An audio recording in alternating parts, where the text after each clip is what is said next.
Alam mo na sa loob tayo ng bahay. Malaking tulong pala ang magkaroon ng sombrero. Very good. Kaya, dahil dyan, tara na mga chismis, chikahan.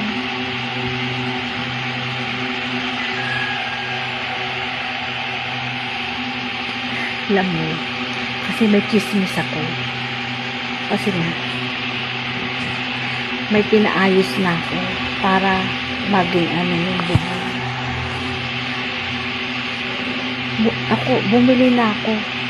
Bumili na ako para maging maayos. Kasi nga, sobrang init nga talaga.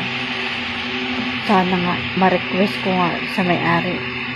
Ibawas na lang bayad sa bahay. Kasi, ako na bumili. Hindi kasi makabili si kuya.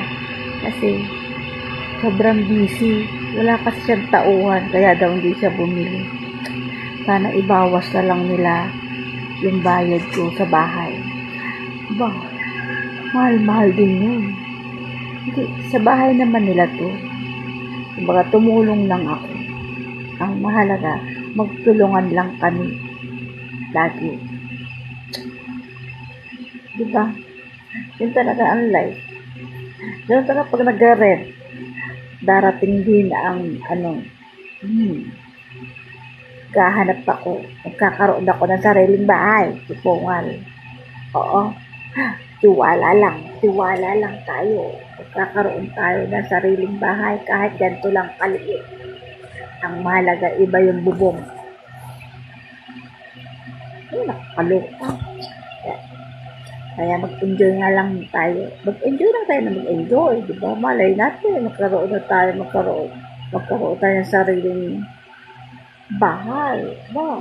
Maganda kaya yun. Ayun ang pinaka-importante sa ating buhay. Di po kasi. Kaya, chismis ko na nga sa'yo. Okay na. So yan, pinaayos niya dun sa may-ari. Pero hindi pa siya tapos. Kasi bumili na lang ako ng ganito kasi 'di ba sobra talagang init. No choice kundi ako na lang bumili. Kasi nag-request na ako dati kaso hindi nga nakakabili kaya ako na lang ang bumili. Hanggang dito. Pero dito hindi pa tapos. Kasi meron naman akong diyan, may bakante pa akong ganyan. Kaya malaking tulong talaga makabili ng ganyan. Kasi sobra talagang init talaga, day. Nandito sa loob ng bahay, naka-sombrero lang ako. Kasi nga sobra talagang init, masakit sa ulo ko.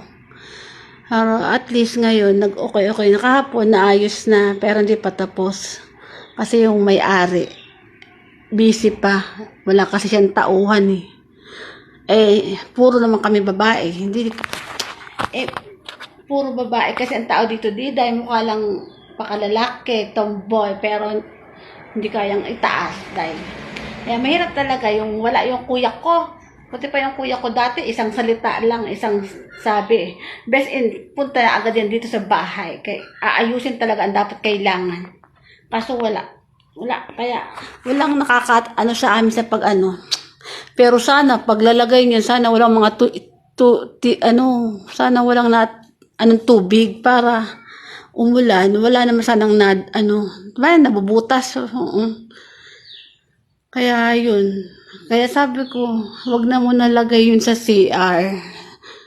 Kasi may mga tulo-tulo dyan pag naulan talaga. Kaya wag na muna dyan. Kung mahalaga dito, malagyan. Yan. At least makagawan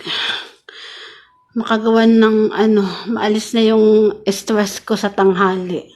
Buti na lang meron pang natira. Dahil malaking tulong talaga yan, dahil. Kaya thank you Lord. At least nakabili-bili ako. Kasi wala nga maasahan kung sinong bibili. Di po, kaya kailangan, buti na lang, pagtiyagaan na lang. Di po, ang mahalaga, nakabili at mailagay sa init. Okay, thank you na nga sa sana matapos na para maging maganda na lahat. Wala nang problema.